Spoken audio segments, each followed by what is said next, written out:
The first thing that felt off was the truck. It was already there when we arrived. Engine still warm. No one around. This happened about 3 summers ago. Me and my friend Tyler decided to do a one-night camping trip before he moved out of state. Nothing extreme, just a trail we'd both heard about that led to a small clearing near a creek.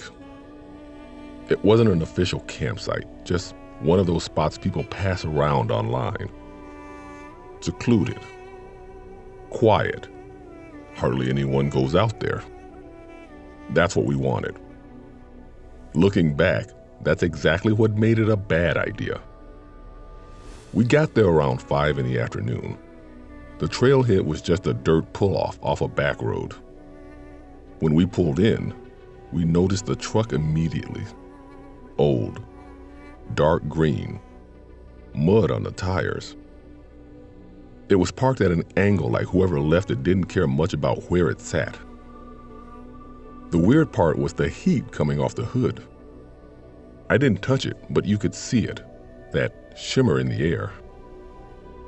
"Someone just got here," Tyler said. I nodded. We both looked around. No one. No voices. No movement. Just trees and quiet.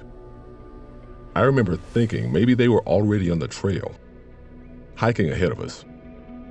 That made sense, so we grabbed our gear and started walking. The trail wasn't hard, mostly flat, winding through trees with patches of sunlight breaking through. We talked the whole way. Normal stuff. Work. Plans. Random memories. After about 20 minutes, we reached the clearing. It looked exactly like the pictures we'd seen. Small open space, fire ring, creek running just beyond the trees. No other tents. No people. Still quiet. We set up camp, built a fire, ate. Everything felt normal, but every now and then one of us would glance back toward the trail. I don't think either of us ever said it out loud, but we were both expecting whoever owned that truck to show up. They didn't. Around sunset, Tyler said something. "Hey, did you hear that?" I stopped what I was doing. Listened. At first, nothing. Then, a branch snapping. Somewhere behind us. Not close, but not far either. I turned toward the tree line. "Probably a deer," I said. That's what it sounded like. Something moving through brush.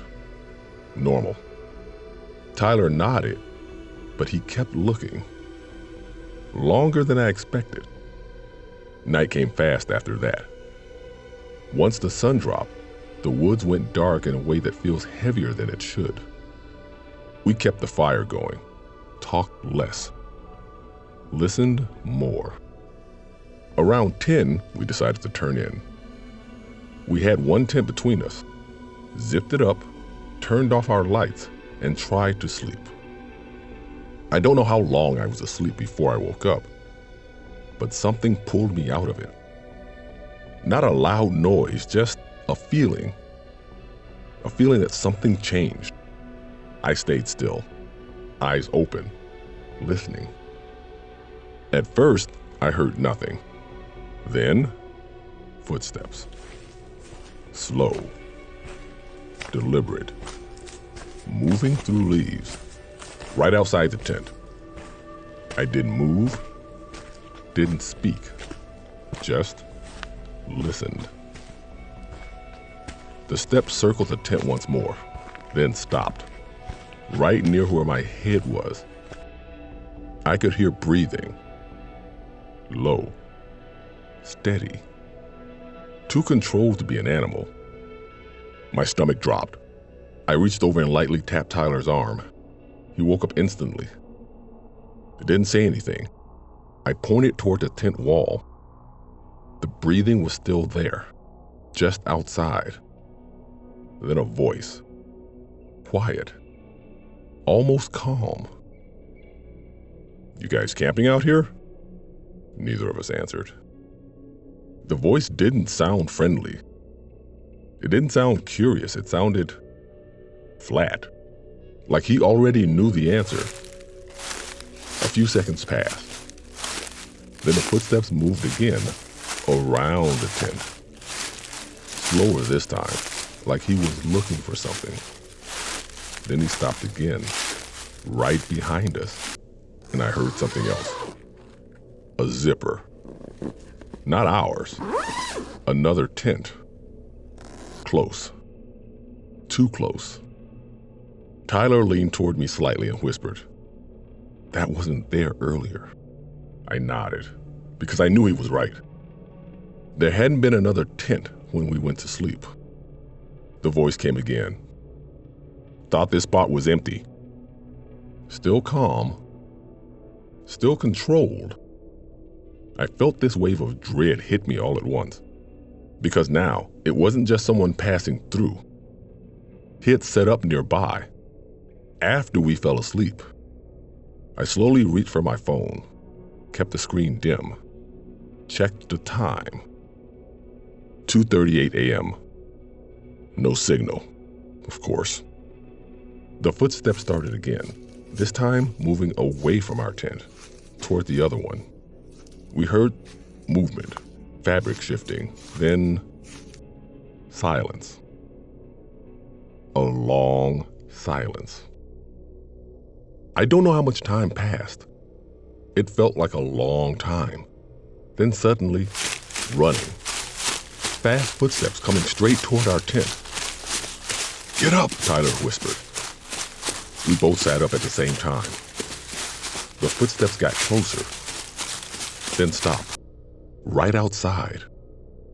A hand slammed against the side of the tent, hard, right where my shoulder was. "Open it," the voice said.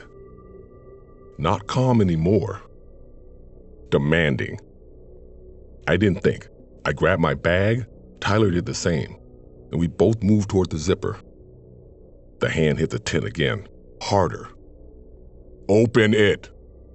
I yanked the zipper down, not to open it fully, just enough to get out.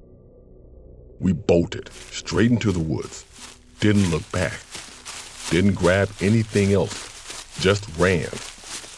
Branches hit my arms, leaves crunching under every step.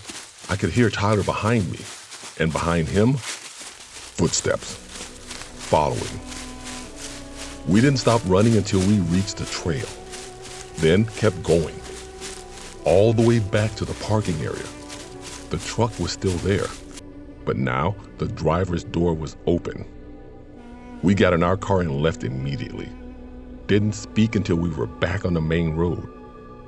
The next day, I went online, just out of curiosity, and checked the local news. And that's when I saw it, a report. Short, easy to miss. Someone had been found injured near the same trail. Early that morning, severe trauma. No details, no suspect. They didn't say much else, but the location matched exactly.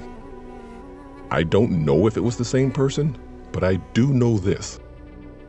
The second tent wasn't there when we went to sleep, and whoever that was, he didn't stumble onto us by accident.